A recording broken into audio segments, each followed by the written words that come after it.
Muy bien, vamos a comenzar un estudio sobre la doctrina de los ángeles. ¿Alguien puede decir qué importancia tiene la doctrina de los ángeles cuando hay tantas cosas de doctrina fundamental que tienen o deben ser estudiadas? He pronunciado a propósito una palabra: fundamental. Todo lo que hay en la Biblia, desde el primero hasta el último versículo, es doctrina. ¿Por qué? Porque es palabra de Dios. Por tanto, todo es doctrina. Dentro de la Biblia, que todo es doctrina, no hay ninguna cosa más importante que otra, porque todo lo que Dios dice, no importa lo que sea, es importante. Aunque todo es importante, la doctrina se divide en dos grandes bloques: doctrina fundamental y doctrina general. La doctrina fundamental, el nombre lo dice, es la que establece un fundamento, de forma especial, el fundamento de vida eterna y de salvación. 9 doctrinas fundamentales son las que componen el cuerpo de doctrina fundamental. Entre ellas está la doctrina de los ángeles. ¿Por qué es doctrina fundamental la doctrina de los ángeles? ¿Qué importa si yo creo o no creo en los ángeles? Si creo que existen y que son espíritus o creo que son otra cosa. ¿Qué tiene que ver eso con mi salvación? Mensajeros de Dios. Está muy bien. Pero tenemos en la carta primera a Timoteo un himno de la iglesia primitiva que dice: grande es el misterio de la piedad. Dios fue manifestado en carne, visto de los ángeles. De manera que si los ángeles están dentro del misterio de piedad, su ministerio y su doctrina tiene que ver con salvación. Naturalmente, ¿quiénes son los que proclamaron la resurrección de Cristo? Los ángeles. ¿Quiénes fueron los que anunciaron el nacimiento de Cristo? Los ángeles. Así que ahí tenemos. Y luego, a lo largo de la doctrina general de la Iglesia y otras doctrinas, los ángeles tienen una incidencia notable. De manera que es una doctrina fundamental. Ahora, la doctrina de los ángeles tiene además otra importancia para ser estudiada, y es que las referencias a ángeles están a lo largo y ancho de toda la Biblia. Toda la Escritura, Antiguo y Nuevo Testamento, tienen referencia a los ángeles, de manera que tienen importancia por la cantidad de veces que aparece el nombre ángel o cualquiera de los derivados o de los componentes de los ángeles. Ahora, la realidad es que nosotros desconocemos mucho la doctrina de los ángeles, ¿verdad? Por eso tenemos tantos problemas con un ángel. ¿Sabéis con quién? Con Satanás. Satanás no viene a nosotros en forma aborrecible. No viene como algunos lo pintan, con rabo y cuernos. Eso es muy, muy feo, escaparíamos de él. Dice la Biblia que Satanás se disfraza, se viste como ángel de luz. Luego va a venir para tentar a los creyentes y hacernos caer desde la óptica de la luz. Si un ángel, un demonio, viene a una congregación de creyentes, esto no va a hablar él a la congregación de creyentes, pero viene y va a tentar a un creyente y le dice, por ejemplo, mira, el crimen o el adulterio no tiene ninguna importancia. Automáticamente el creyente lo rechaza. Pero si dice, mira, si tú te vistes de esta forma, te peinas de esta y vives así, eres más santo que el otro. Nos ha presentado una panorámica de piedad aparente. Y cuando nosotros decimos, yo soy más santo que el otro, hemos caído ya en un pecado. ¿Dais cuenta cómo funciona? De manera que tenemos que conocer las artimañas de ellos, y para conocerlos tenemos que saber cómo funcionan los ángeles. En la panorámica aquí hay mucho material que va a ser imposible darlo. Están las notas para que las repaséis con cuidado. Y hay algunos conceptos a los que yo voy a dedicarle un poco de atención, porque a veces no se oyen, no se escuchan habitualmente en nuestro lenguaje de estudio bíblico. Cuando abrimos para estudiar una doctrina, lo necesario, lo mejor es sistematizarla a lo largo de toda la Escritura. Para comenzar a estudiar una doctrina, tenemos que empezar por el principio de la Biblia. ¿Cuál es el libro primero de la Biblia? Génesis. Si tú empiezas a estudiar una doctrina bíblica por Corintios o por Romanos o por Malaquías, te pierdes seguramente la primera mención, que está casi todas las primeras menciones de todas las doctrinas están en el Pentateuco. La gran mayoría en el libro de Génesis. Cuando abro la Biblia, en el libro de Génesis se mencionan ángeles. de forma muy clara, muy precisa, en Génesis capítulo 18. Pido la colaboración urgente de todos, porque hay que leer bastantes citas. Génesis 18, versículos 2 al 8. Bien, alzó los ojos, versículo 2, y vio a 3 varones. Como uno de ellos, dice el versículo primero, se apareció Jehová. Luego, los otros 2, según el capítulo 19 y versículo primero, eran ángeles. De manera que 2 ángeles, dice capítulo 19, versículo primero, 2 ángeles fueron a Sodoma. Jehová se marchó, se retiró de Abraham, y los otros 2 ángeles siguieron en su ministerio. De manera que aquí al principio de la historia de la humanidad, no, pero de la historia de los patriarcas y del pueblo de Israel, los ángeles aparecen. Ahí están en ese lugar. El libro más antiguo de la Biblia, que es Job, lo veremos, menciona específicamente ángeles y habla de Satanás. Ahora, los ángeles están en el sueño de Jacob. Jacob, por ejemplo, cuando huye de su hermano y va escapando de la situación que había creado por su mentira, se encuentra en el campo, duerme en el campo y sueña con que hay una escalera en la cual los ángeles bajan y suben. Y él se da cuenta de que si los ángeles bajan y suben, el lugar a donde ellos descienden, de donde ellos proceden, es la presencia de Dios. Por eso llama Betel, casa de Dios, a aquel lugar. Jacob, cuando viene al encuentro con Esaú, Génesis 32, tiene una lucha con un ángel. Es probable, dejémoslo para más adelante, es probable que ese sea el ángel de Jehová. El ángel de Jehová no es un ángel, es Dios manifestado en forma visible como un varón, la segunda persona de la deidad, en el Antiguo Testamento. También lo estudiaremos. Pero lo que estoy procurando es dar una panorámica de referencias a los ángeles. ¿En el Pentateuco hay referencias a los ángeles? Sí. Pasamos a los libros históricos y la palabra ángel aparece, especialmente en el libro de Josué y en el libro de los jueces, aparece muchas veces la mención ángel de Jehová. Dejémoslo ahí por ahora, porque eso es casi siempre o siempre es una teofanía, es decir, una manifestación visible de Dios en forma corporal como hombre. Pero en esos libros históricos se afirma, por ejemplo, caracteres morales de los ángeles. Primer libro de Samuel, capítulo 29, versículo 9. Tú eres bueno como un ángel. Luego se le reconoce que moralmente hay ángeles que son buenos. También segundo de Samuel, 19, 17. Bueno, ahí está, no es la referencia que estoy buscando, pero ahí tenéis una referencia a la justicia. Por tanto, como tú eres justo, haz lo que te parezca, los ángeles de Dios son justos. Ahí estamos en el Antiguo Testamento. Hay una progresión. Primeramente en Génesis, en el Pentateuco, se habla de ángeles en el sentido de seres visibles que actúan, etcétera, etcétera. Aquí a lo largo de los libros históricos vamos descubriendo carácter moral de los ángeles. Son buenos, son justos y están colocados al servicio de Dios para ejercer lo que el Señor le manda en ministerio, en comisión de servicio.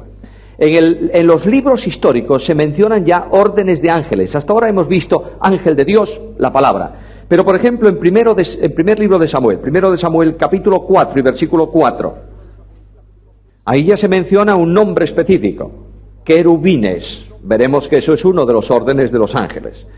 Dejamos los libros históricos. ¿Hemos visto que en Pentateuco hay ángeles? Sí. ¿Libros históricos hay ángeles? Hay. Libros poéticos. Los libros poéticos contienen una alta teología. Mirad, una de nuestras desgracias es que los libros poéticos se utilizan para el predicador desprevenido. Tenemos culto de oración y resulta que el hermano no puede venir porque tiene un problema o tiene un atasco de tráfico y llama al primero que encuentra y dice, pero si no tengo nada preparado, un salmo, como si los salmos fuesen una cosa sin importancia. Los salmos tienen un tremendo contenido teológico, tremendo, tanto profético como espiritual, y hay salmos que se refieren específicamente a la acción del Mesías y a la vida del Mesías, los salmos mesiánicos. Luego tienen mucha importancia los salmos. En los libros proféticos la expresión ángel y los ángeles aparecen multitud de veces. Adórenle los ángeles de Dios. Los hombres alaban al Creador, alábenle los santos ángeles. Y en el libro poético más antiguo de la Biblia, que es con toda seguridad el primer libro que se escribió de la Escritura, es el libro de Job. En los capítulos 1 y 2 aparecen los ángeles. Y aparecen los ángeles bajo la soberanía de Dios. Es decir, el soberano Dios, creador de los ángeles, llama a los ángeles a orden. Dice, vengan acá e informen qué están haciendo. Claro, una pregunta. ¿Necesita Dios ser informado de lo que hacen los ángeles? Entonces, ¿por qué los llama? A ver, ahí tenemos un problema, ¿no? Dios dice a los ángeles, venid. Y entre los que llama está también Satanás. Satanás viene también. Y el Señor le dice a Satanás, ¿qué estás haciendo tú? ¿Qué te ocupas? ¿Y él qué le contesta? De rodear la tierra y andar por ella. Satanás es el satélite artificial de la tierra. Lo que dice Satanás es algo muy importante, lo veremos. Estoy viendo en la tierra y he descubierto a alguien a quien le estoy dando vueltas. No está dando vueltas a la tierra, está dando vueltas a uno. ¿Quién es ese uno? Job. ¿Qué dice Pedro? Satanás anda Bueno, estaba haciendo lo mismo. Estaba viendo por dónde puedo entrarle a este. Y claro está, trajo un pequeño problema al pobre de Job, o al bueno de Job. Problema que Dios va a transformar en tremenda bendición. Pero ahí están los ángeles. Los ángeles querubines también se mencionan en los libros poéticos. Y dejamos los libros poéticos y vamos a los libros proféticos. Y hay una referencia enorme a los ángeles en los libros proféticos. Se me ocurre citaros un texto muy conocido de todos, que es Isaías capítulo, donde se habla del santo, capítulo 6. Dice que Isaías vio, ¿qué vio? ¿Querubines o serafines? Serafines. ¿Y qué hacían esos serafines? Estaban proclamando ¿qué cosa? La santidad de Dios. Y decían el uno al otro, santo, santo, santo. Mirad, Pentateuco, ángeles en general. Libros históricos, ángeles, ángel de Jehová, querubines. También en el Pentateuco están querubines en Génesis. Luego libros proféticos, ángeles, querubines, serafines. Va apareciendo una progresión de revelación en cuanto a ángeles. Los libros proféticos nos dicen lo que ocurrió, por ejemplo, en el caso de Jacob. Nos dicen cómo luchó Jacob con el ángel, porque el Pentateuco lo que nos dice es que simplemente hubo una pelea, una guerra nocturna entre Jacob y un ser que le aparece que es un ángel, de manera que Jacob empujaba para un lado y el ángel estaba quieto sujetando a Jacob. Y claro, llegó la mañana y el ángel dijo, este tipo no aprende, es un tío duro de cabeza. Y no es su fuerza la que puede darle éxito. Para que tenga éxito en lo que viene, lo que tiene que perder es su fuerza personal. Y este ángel, que es Dios mismo, toca el muslo de Jacob, se descoyunta y ya no tiene fuerza para enfrentarse con su hermano. Y dice Oseas, en el capítulo 12 y en el versículo 4, que luchó con el ángel, allí lloró. Sabéis que la victoria está en las lágrimas. ¿Quién tiene en la Biblia una promesa para el que se queja? ¿Alguien? Bienaventurados los que se quejan. No existe bienaventuranza para el que se queja, no hay promesa para el quejoso. Hay promesa para el que llora. Es hora de llorar. ¿Lo creéis? ¿Vosotros creéis que la panorámica bíblica, eclesial, presencial, vivencial de las iglesias no es motivo para que lloremos? No hace falta verter lágrimas físicas. Un corazón que se rompe en la presencia del Señor. Bueno, aquí hay ya toda una panorámica de ángeles en el Antiguo Testamento. Y ahora decimos, bueno, en el Antiguo Testamento la gente era muy dada a ver figuras y visiones y cosas de... ¿Y qué pasa en el Nuevo? Profusión tremenda de ángeles en el Nuevo Testamento. En los 4 evangelios aparecen multitud de veces ángeles, pero no solamente ya ángeles en servicio de Dios, ángeles buenos, sino que aparece una enorme cantidad de referencias a ángeles caídos, a los demonios. Muchas veces enfermos que están retenidos por Satanás, personas que están encadenadas por Satanás y tienen que ser expulsados esos demonios por Cristo, el ejemplo del endemoniado de Gadara, y cosas parecidas que aparecen a lo largo del Nuevo Testamento. Ahora, lo más importante es que cuando Dios va a enviar a su Hijo al mundo y va a comenzar el proceso de la encarnación del Verbo de Dios, ¿a quién envía el Señor para dialogar con la madre natural de Jesús como hombre aquí en la tierra, la Virgen María? A un ángel. Envió al ángel, se llama Gabriel, a que le dijese a aquella mujer que Dios selecciona, le dijese qué cosa iba a pasar. Y aquel ángel que se presenta delante de ella como un varón, le produce a esta mujer una cierta zozobra natural de ver a un hombre en su propia habitación dialogando con ella. Tenía muy serios problemas la Virgen en una situación semejante, porque toda persona que fuese infiel a su prometido durante el tiempo de desposorios tenía que ser, ¿qué? Apedreada. Luego no era muy fácil aquel diálogo. A veces decimos que María, no. Paréntesis, voy a hacer unos cuantos paréntesis. Nosotros los creyentes somos muy dados a idealizar cosas. ¿Cuál es nuestro héroe bíblico en el Nuevo Testamento? El superhombre del Nuevo Testamento. ¿Quién? Pablo. San Pablo. ¿Y Pedro? Nosotros somos capaces de predicar de Barrabás. ¿Cuántas veces se ha predicado de la Virgen María? ¿Te dais cuenta cómo condicionamos nosotros la Escritura? Nos gusta una persona, entonces ahí lo ponemos arriba. Tenemos que entender profundamente todo este asunto relacionado con la encarnación partiendo de la mujer y partiendo de la obra de gracia. ¿O no? Hay que estudiar esos personajes bíblicos. Ahora, en relación con el nacimiento del Señor, lo anuncia María, luego después lo proclaman a los pastores cuando ya el Señor nace. Luego ahí tenemos un enorme ministerio de los ángeles. El Evangelio de Marcos además dice que los ángeles, después del bautismo del Señor, después de las tentaciones del Señor, cuando ya terminan, cuando ya concluyen, dice el evangelista Marcos que los ángeles vinieron y le servían, estaban sirviendo al Señor. El Evangelio de Juan habla de cosas muy interesantes de los ángeles. Voy a poneros un versículo un poco problemático. Capítulo 5 de Juan, versículo 4. Bueno, quiero deciros, primero, nuestra traducción bíblica Reina Valera es excelente. Nadie ande diciendo tonterías desde el púlpito que nuestra Biblia es una Biblia que está muy mal traducida. No, esas son bobadas. Reina Valera utilizó los manuscritos que tenía y sabía mucho más griego que cualquiera de los que le desprestigian hoy. Ojo con esto. Lo que sí es cierto es que a lo largo del tiempo aparecen nuevos manuscritos, ¿verdad? Y en los manuscritos más seguros, porque han seguido una línea más vinculada con ciertos códices iniciales, en los manuscritos más seguros falta íntegramente el versículo 4 y la mitad del versículo 3. Eso de que el ángel venía y revolvía el agua no está en los primeros manuscritos, y probablemente haya sido una introducción de un copista para aclarar la parte segunda del versículo 7. ¿Qué dice ahí el versículo 7? Leamos todo el versículo 7. De manera que ¿quién agita el agua? Un ángel. Y le ponemos que un ángel venía y agitaba el agua. Lo más probable del asunto es que ahí hubiese un manantial que salía de vez en cuando, y el primero que entraba era sanado. Ahora, el manantial puede sanar a una persona. Ahí hay fe, hay obra de Dios, todo un contexto tremendo. ¿Tú quieres que sea un ángel? No me importa. No es doctrina fundamental, pero quiero decir que no hagas mucha fuerza en ese versículo, porque es un versículo que tiene un cierto condicionante. Con todo, una larga serie de manuscritos, entre ellos los que utilizó Reina Valera, lo tienen.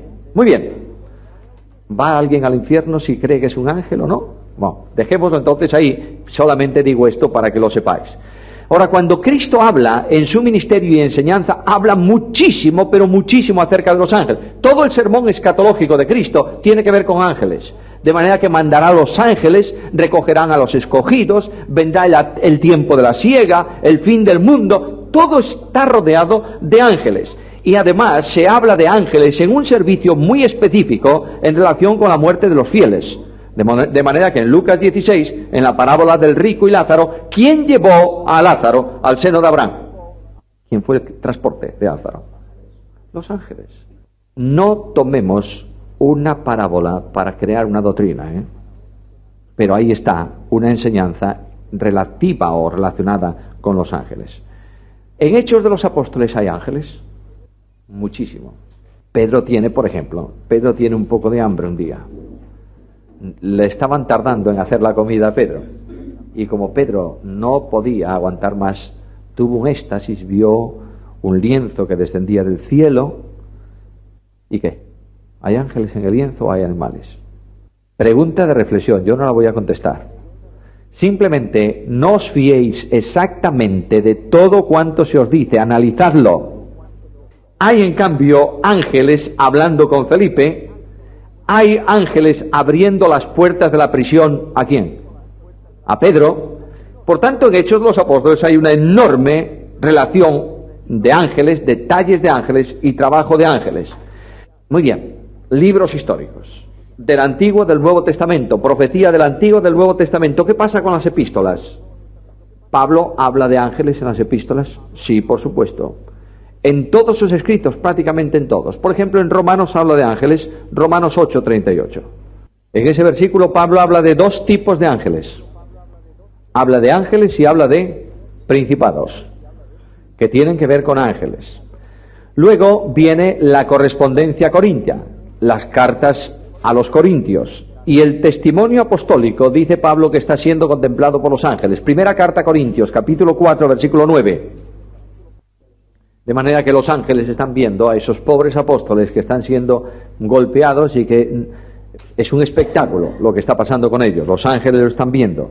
Dice en la carta segunda a los Corintios, en el capítulo 11, que Satanás se presenta como ángel de luz.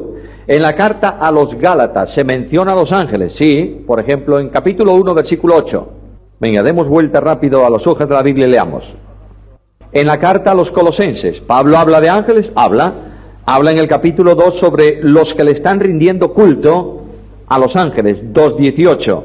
En las cartas a Tesalonicenses, habla de ángeles Pablo. A ver, miremos en 2 Tesalonicenses, capítulo 1, versículo 7. De manera que la manifestación del Señor desde el cielo vendrá rodeada ¿de qué? De ángeles poderosos. ¿Por qué dice ángeles poderosos? Hacemos un paréntesis ahí. ¿Dónde se va a producir el encuentro entre Cristo y la Iglesia? ¿En dónde? ¿En qué lugar? En el aire. ¿Y qué hay en el aire hoy? Claro, el cuartel general de Satanás. Luego, frente a los enemigos, todo es un simbolismo. Dios no necesita protección frente a los demonios. Pero todo es un simbolismo. En el cuartel general de las huestes que no tienen interés en la salvación y que se oponen a Cristo, se produce el encuentro entre Cristo y la Iglesia, y los demonios, digamos así, no pueden hacer nada, no tienen poder para eso, pero no tienen que hacer nada porque rodeando al Señor, ¿quiénes vienen? ¿Ángeles qué? Poderosos. Tomad nota de eso, porque veréis que los ángeles no tienen todos el mismo poder. Y hay ángeles de Dios que tienen menos poder que algunos demonios. ¿Lo creéis o no? Hay un ángel que viene a dar una respuesta al profeta Daniel de su oración. ¿Y qué dice? Mira, tardé un poquito porque se me opuso el príncipe de Persia y tuvo que venir a liberarme de ese conflicto. ¿Quién? Miguel. Luego hay ángeles caídos muy poderosos. Claro, los ángeles de Dios actúan en el nombre de Dios y en el poder de Dios. Esto también lo sabemos. Otra cosa, también los creyentes. Pero hay escala de poder, de fortaleza en el mundo de los ángeles. En las cartas pastorales se mencionan a los ángeles. Sí, yo mencioné antes 1 Timoteo capítulo 3 versículo 16, grande es el misterio de la piedad, Dios fue visto, manifestado en carne, visto de los ángeles. Y en la carta a los Hebreos, tremendo, Cristo superior a los ángeles, de modo que es una de las divisiones naturales de la carta a los Hebreos. Los ángeles como ministros de Dios, en ese capítulo primero también, dice que son puestos al servicio de los herederos de salvación. Esto, la firmeza de la palabra dicha por ángeles, capítulo 2, versículo 2, dice que toda palabra dada por medio de ángeles ha sido firme. En el capítulo 2, versículo 7, el hombre es hecho un poco menor que los ángeles.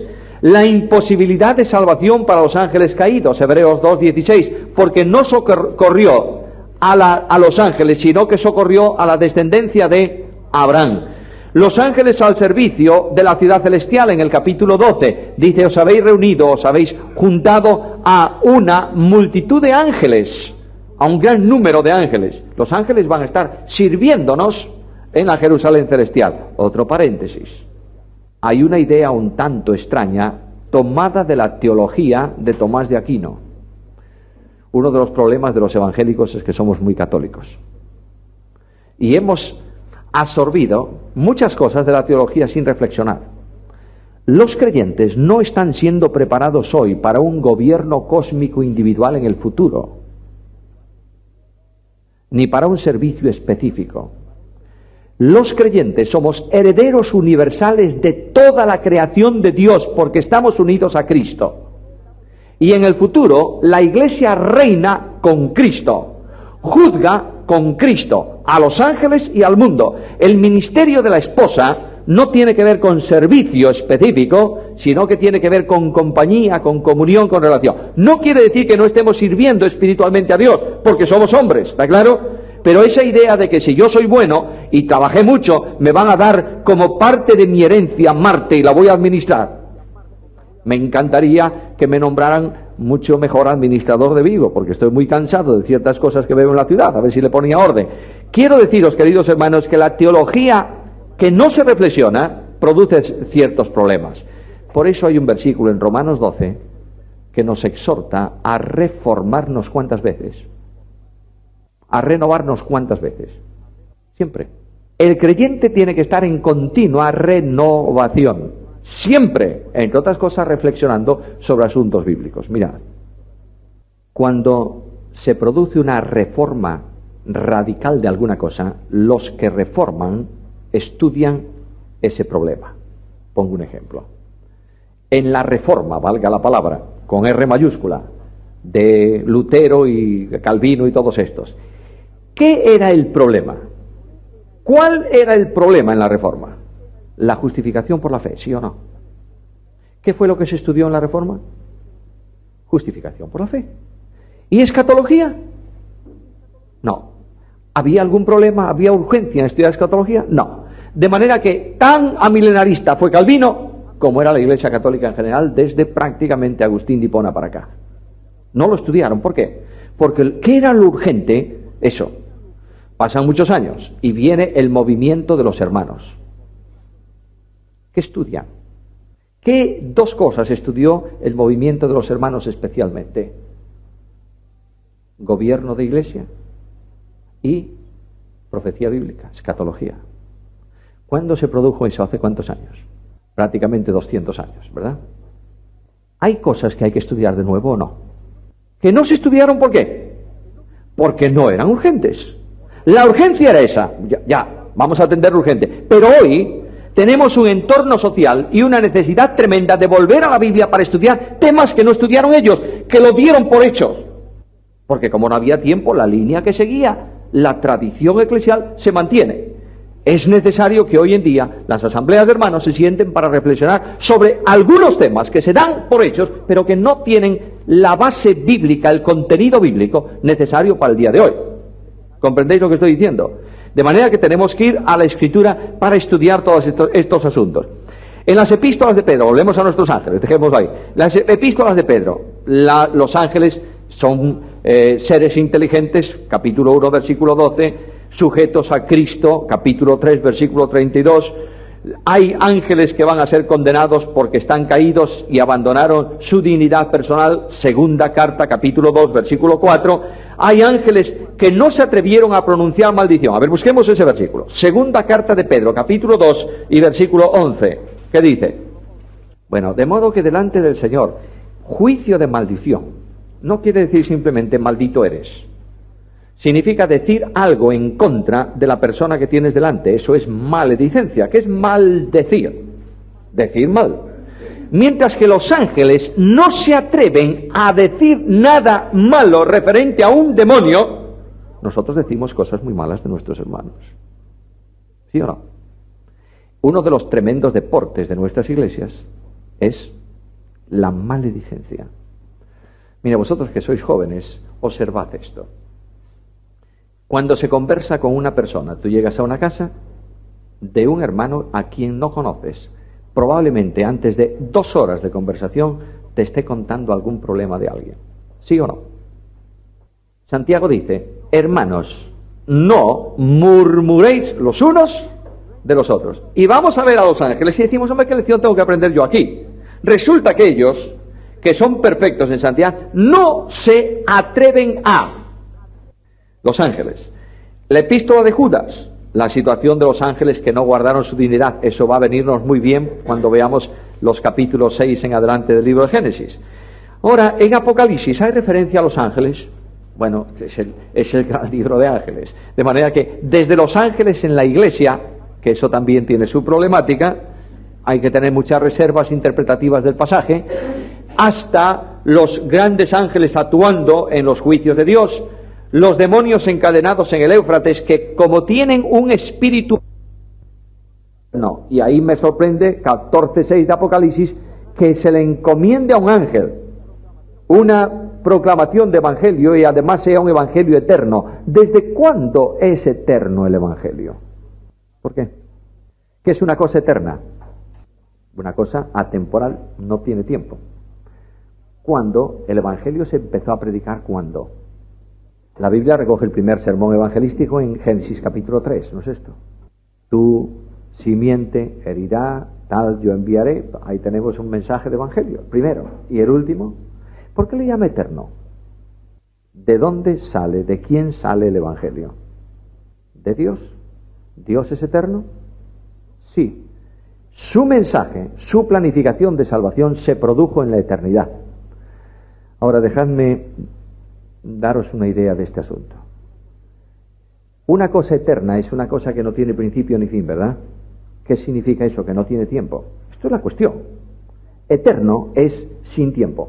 El tiempo no es eternidad. La eternidad entra en el tiempo, con Cristo que es eterno. Ahora, todo cuanto Dios crea, lo crea temporal, en tiempo.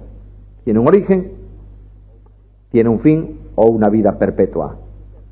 El único que es eterno es Dios mismo. Por tanto, cuando hablamos de eternidad, estamos hablando esencialmente del aspecto que vincula la vida de Dios. Nosotros, como somos gente del tiempo, miramos la eternidad como antes del tiempo y después del tiempo. No, el tiempo es una creación de Dios. Todo cuanto Dios crea, lo crea en el tiempo. Las cosas no son eternas porque tienen tiempo. ¿Dais cuenta de esta diferencia? Esto es muy interesante. Ahora, el Evangelio, como sale de la mente de Dios, no tiene tiempo porque se produce cuando no existía el tiempo. Era eterno. Por eso le llaman el Evangelio eterno. La planificación de salvación es eterna. Dios la genera cuando no hay tiempo. No sé si me estáis siguiendo. Si alguien no entiende, dígamelo, por favor. Quiero decir que nosotros estamos viendo las cosas desde la única dimensión que tenemos, que es el tiempo. De manera que yo veo para atrás un año, o un siglo, o 1000 años, y veo para el futuro un año, un siglo, o 1000 años. Dios no ve el tiempo. El tiempo es algo que corresponde a la creación de Dios, ¿está claro? Luego, todo cuanto se produce en la mente o en el plan de Dios antes del tiempo es eterno porque está viviendo en la eternidad. ¿Entendemos eso? Bien. Los ángeles en la ciudad celestial, etcétera, etcétera, etcétera. Bueno, hermanos, yo creo que llegamos a una conclusión de este primer asunto. Tenemos que estudiar la doctrina de los ángeles. ¿Por qué? Porque está en toda la Biblia. Luego, si tenemos que estudiar la Biblia, necesariamente tenemos que estudiar la doctrina de los ángeles. Una preguntita. ¿Se estudia toda la Biblia hoy? ¿Sí? Bueno, hay gente muy estudiosa aquí de la Biblia, ¿verdad? Sí. ¿Y qué ocurre, por ejemplo, cuando llegáis al capítulo 15 del libro de Josué? La relación de todas las ciudades. Pum, pum, pum, pum, pum, pum, pum. ¿Estudiamos eso? Ciudades, claro. ¿Y qué pasa cuando llegamos a los capítulos primeros de Crónicas? Este engendró al otro. ¡Bah! ¿No tiene importancia eso? Claro que tiene importancia. ¿Cómo no va a tener? Naturalmente. En el libro de Josué, por ejemplo, el estudio de esas ciudades os va dando una panorámica de cómo Dios ejecuta su plan de acción conforme a su pensamiento. Si no lo estudiamos, desconocemos eso, ¿verdad? Y perdemos una importante lección para nuestra vida. Y las genealogías, ¿cómo no vamos a estudiarlas? Si precisamente las genealogías van a resolvernos un problema serio en cuanto al reino de Cristo. Ahora, nosotros decimos, bueno, genealogías no, ciudades no, está bien. ¿Cuántos estudian, por ejemplo, la profecía de Nahum? ¿A quién se dirige la profecía de Nahum? ¿A qué reino de Israel se dirige la profecía de Nahum? ¿Al reino del norte o al reino del sur? Sin abrir la Biblia, por favor. ¿A quién? Nahum escribió una profecía. ¿Para quién? ¿Para el reino del norte o para el reino del sur? Para ninguno, para Nínive. Ahí tenemos un problema muy grave. Y como eso, pues muchas cosas más. Os dais cuenta que vamos encasillándonos en algunas cosillas que son muy importantes, pero debemos estudiar la Biblia, por favor. Una generación sin Biblia es una generación arruinada. Vamos a la existencia de los ángeles. Los ángeles son una creación de Dios. Dios es el creador universal. Cuando hablamos de creación, Génesis 1:1, leemos estas palabras. En el principio, ¿qué? ¿Creó Dios qué cosas? Los, plural, cielos y la tierra. Sabéis que que los judíos establecían 3 niveles de cielos. El primer cielo, cielo atmosférico. El segundo cielo, cielo de las estrellas, donde tienen la morada los ángeles. Tercer cielo, el cielo de Dios, donde Dios manifiesta su gloria. Muy bien. Aquí se utiliza plural. Creó Dios los cielos y la tierra. No solamente creó la estructura celestial y la estructura terrenal. Creó los seres que corresponden y pertenecen a la tierra y los seres que corresponden y pertenecen al cielo. De manera que en esta creación están los hombres, los animales y también los ángeles. Dios es el creador.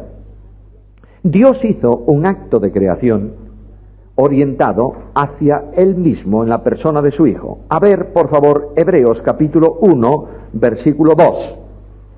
Bueno, ya. ¿Y por quién asimismo hizo el universo? Pero Dios constituyó a su Hijo ¿cómo? Heredero de todo. Ahora un concepto, por favor.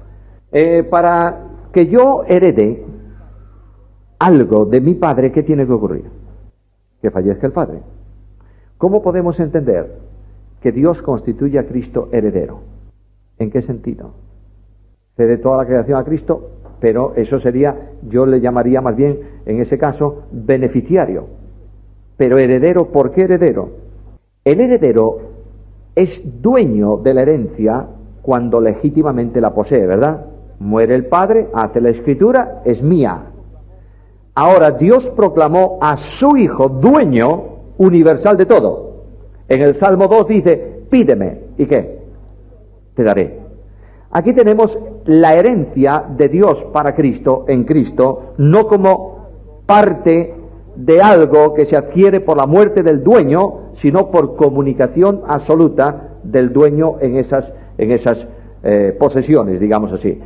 Dios creó todo para su Hijo, y el dominio de la tierra, el dominio del Hijo alcanza no solo a la tierra, sino a toda la creación.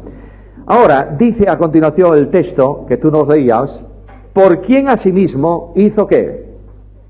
El universo. Luego, el autor, el creador, ¿quién es? A ver, pregunta complicada. ¿Quién es el creador? ¿El Padre, el Hijo o el Espíritu? Naturalmente. El Padre que proyecta, digamos así, que planifica, y dice que la creación toda se viene a la existencia por medio del Hijo. El Hijo, por tanto, es el autor, ejecutor de todo el proyecto de Dios. Ahora dice, cuando leemos, si leyésemos ese texto, por quién asimismo hizo el universo, en el griego leeríamos, por quién hizo los siglos. ¿Qué tiene que ver siglos con universo? Uno depende del otro. Concepto de eternidad, concepto de siglos. La creación es una sucesión de edades. Dios dice que creó primeramente, sea la luz, luego la tierra, organiza la tierra, luego la hierba, luego va surgiendo, las cosas van surgiendo en el tiempo, en las edades. De manera que a lo largo de siglos Dios crea. Y todo lo que crea está relacionado con el tiempo. Por eso antes expliqué un poquito esto de temporalidad y eternidad. De ahí que el escritor a los Hebreos dice que todo lo hizo por el Hijo, por quien asimismo hizo los siglos. Pero como se está refiriendo al todo, está diciéndonos que estas cosas surgieron a lo largo del tiempo que duró la creación de Dios. ¿Comprendéis ahora el texto? Por eso dice edades, dice siglos ahí. Por medio del Hijo. Ahora, el Hijo no simplemente es un elemento de mediación, es decir, Dios coge a su Hijo y dice, tú eres el instrumento. Esto le daría pie ¿a quién? A los que niegan la deidad de Cristo se llaman especialmente testigos de Jehová. Dice, creó al Hijo y ahora por medio del Hijo crea las cosas. No, señor. No es que haya creado por medio simplemente como elemento mediador, sino que la capacidad creadora de Dios se realiza por medio de Cristo. El Padre planifica. ¿Quién es el que dice sea? ¿El Verbo quién es? A ver, despertad. Esto es complicado. Que la sangre empiece a correr rápido por el cerebro. Vamos a ver. ¿Dios es el creador? Sí. ¿El ser divino es el creador universal? Sí. El ser divino está integrado, valga la expresión, se manifiesta en tres personas: Padre, Hijo y Espíritu. Las tres personas actúan en la creación, de manera que el Padre planifica, digamos así, es la idea, genera la idea. ¿Quién expresa la idea? El Verbo, el Hijo. ¿Y quién comunica el poder? El Espíritu. De ahí que cuando leamos sea, es el Verbo que pronuncia la palabra y dice que el Espíritu se movía sobre la faz de la tierra. Ahí tenemos al Dios en tres personas actuando en la planificación de la creación. Ahora, en el lenguaje usual se le llama creador al Padre, sí, pero aquí se le llama también creador al Hijo, natural. Y dice en el libro de Job que su Espíritu adornó los cielos, por tanto también el Espíritu Santo.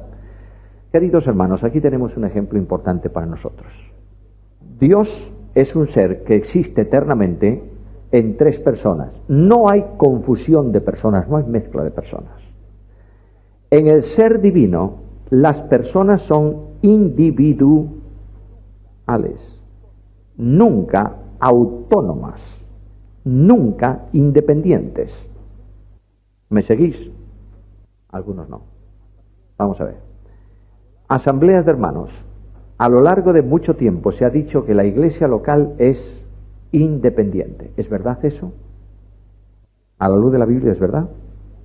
La iglesia local es individual, pero no es independiente porque forma parte de una sola iglesia. ¿Está claro? La vida de la iglesia es una. Los creyentes forman todos un cuerpo donde estén. ¿Sí o no? Muy bien. ¿Cuál es la consecuencia que trae la independencia? Esta es mi parcela. Iglesia en Fuente Canillejas. Canillejas no, Canillas. Canillejas está Madrid. Perdonen los catalanes. Vamos a establecer, vamos a dividir la ciudad. Bueno, dejemos a los catalanes tranquilos, por favor. Son mis amigos, pero dejémoslos en paz. Nuestra ciudad en Vigo. 6 iglesias. Vamos a reunirnos un día y como hay alguien que ha entrado en mi sector y el otro, vamos a dividir esto. Calle Gran Vía más calle Urzaiz más calle tal, esto es área metropolitana, pertenece a la iglesia tal. Sector norte, tal, estas calles. Ojo, no se te ocurra pasar la frontera. Qué tragedia. La iglesia es una. Y el concepto tremendo de iglesia local en Hechos, el concepto de Pablo de iglesia local es iglesia en ciudad. Por eso dice a Tito, ¿te he dejado para que establezcas ancianos por las iglesias? No, señor, por las ciudades. El concepto de iglesia vinculada en una ciudad es el concepto de iglesia local. La iglesia en Éfeso puede ser que se reúna en 25 sitios, ¿o no? Naturalmente, y puede ser que los ancianos de esa ciudad estén conduciendo, liderando cada uno de los sitios donde se reúne la iglesia. Está muy bien, pero esa iglesia tiene un entorno social común, ¿o no? Naturalmente, luego deben planificarse la obra local, porque hay cosas de la obra local que afectan ¿a quién? A todas las iglesias porque están en una ciudad. Aquí tenemos un concepto importante. Ahora, esto sale del concepto que nosotros tenemos de Dios y de la teología de Dios. Dios es un ser que existe eternamente en tres personas. ¿Son individuales las personas? Naturalmente, el Padre no es el Hijo, ¿verdad que no? Y el Hijo no es el Espíritu. Y cada uno de ellos tiene, utilizando una palabra inglesa, un rol, un papel. que hacer y que ejecuta. ¿No es así? Claro que sí. ¿Pero tienen una vida común o no? ¿La vida del Padre es la vida del Hijo o no? Naturalmente. ¿Y tienen una esencia común o no? Naturalmente. Por eso Dios no puede separarse. No puede decir, estoy diciéndolo con mucho respeto, el Padre no puede decir un día, bueno, ahí os quedáis, me voy. No, te falta la vida. ¿A quién?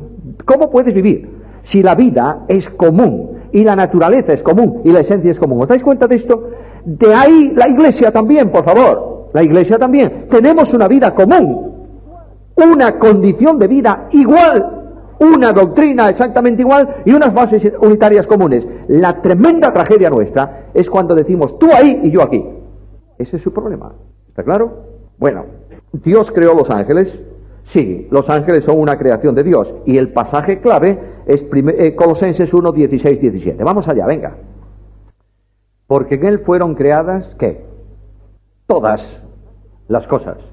Luego, como los ángeles son una creación de Dios, ¿fueron creados en Cristo? Sí, Señor. Como todas las cosas creadas, fueron creadas en Cristo Jesús.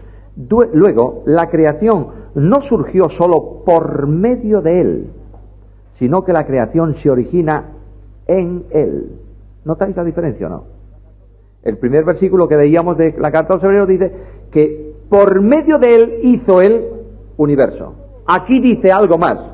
No solo lo hizo por medio, sino que lo hizo en Él. Es decir, Él es la base de vida, iba a decir de vida vital. La base de sustentación absoluta es el principio vital, es lo que estaba buscando, de toda la creación. No solamente dijo sea, sino que una vez que eso surge, Él lo mantiene.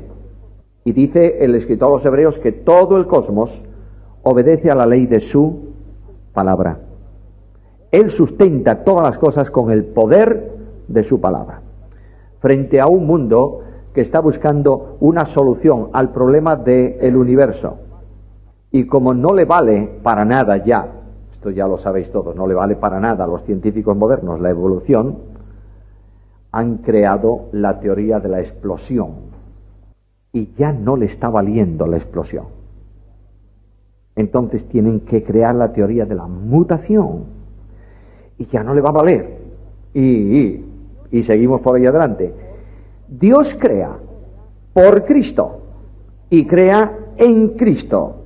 Ahora, la creación está definida ahí, las cosas que hay en los cielos y las que hay en la tierra. Muy bien. ¿Y qué cosas son las que se refiere a las que hay en los cielos? Visibles e invisibles. De manera que hay una creación orgánica, material, con vida animada o sin vida animada, que es todo cuanto nos rodea y que podemos ver no solo el cosmos normal y el macrocosmos, sino el microcosmos. Nosotros podemos llegar a ver bacterias y microbios y elementos de este tipo que no podemos ver con la vista, ¿verdad? Naturalmente que no, pero agarramos un microscopio y están ahí, se hacen visibles. Pero hay cosas que aunque tú pongas 57 microscopios, no las vas a ver nunca. ¿Quiénes son? Los ángeles. Tú no vas a ver a los ángeles en su forma natural como espíritus. ¿Por qué? Porque tú eres un cuerpo orgánico con unos ojos que tienen que ver cosas tangibles. No se ven a los ángeles. ¿Están aquí esta mañana? No dudes, están. Algunos no demasiado provechosos. No los vemos. Solamente cuando Dios ha permitido que se materialicen, los vemos. ¿Está claro? Ahora, hay muchas personas, un paréntesis ahí, hay muchas personas que quieren ver ángeles. Quiero ver un ángel, quiero ver un ángel, yo quiero ver un ángel. Un día vas a ver un ángel. Pero no vas a ver el ángel que tú quieres. Vas a ver otro tipo de ángel. No vas a ver el espíritu de Dios, vas a ver un espíritu. ¿Está claro? Bueno, la creación definida, las que hay en los cielos y en la tierra, visibles e invisibles, y dice, sean tronos, sean dominios, sean principados. ¿Y eso qué es? Dice las cosas visibles y las invisibles. ¿Cuáles son las invisibles? Las cosas visibles son las que hay, las que están en los cielos y en la tierra, que nosotros vemos, y las invisibles, dice, las invisibles son tronos, dominios, principados, potestades. Quiere referirse ahí no a grupos de ángeles, sino a trabajos específicos de ángeles. Ya lo veremos también. Por tanto, está hablando de ángeles en general.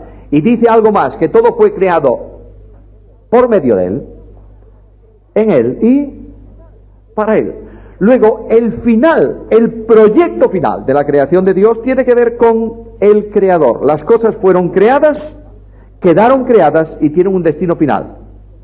La riqueza de Dios para su Hijo unigénito, Jesucristo. Ahora, ¿te das cuenta que como nosotros estamos en Cristo, Pablo qué dice? Todo es vuestro. Todo una parte. Todo. Absolutamente, totalmente todo es nuestro. Porque nunca podremos dejar de ser una unidad con Cristo. En esta dispensación los creyentes somos un cuerpo en Cristo, vinculados con el heredero. La herencia es nuestra, ¿por qué? Porque estamos en Él, que es la gran posición de los creyentes. Ahora, ¿cuándo fueron creados los ángeles? A ver, Job, 5 minutos, que es lo que nos falta. Rápido, Job 38, 6 y 7. Por favor, rápido. Muy bien. Ahí está diciendo que cuando Dios comenzó la creación del mundo, poniendo las bases de esta creación, ¿quiénes estallaron de gozo? Los hijos de Dios. Hijos de Dios en todo el Antiguo Testamento siempre se refiere a ángeles. Hijos de Dios en el Nuevo Testamento siempre se refiere a ¿quién? A creyentes. Es la gran inversión de la cruz. De manera que en el momento en que Dios comenzó a traer a la existencia las cosas físicas, los ángeles estaban. Probablemente, no tengo un versículo que lo afirme contundentemente, pero probablemente los ángeles fue la primera creación de Dios. Ahora, los ángeles nacieron por soberanía, por decisión, no por consenso. Qué extraña palabra.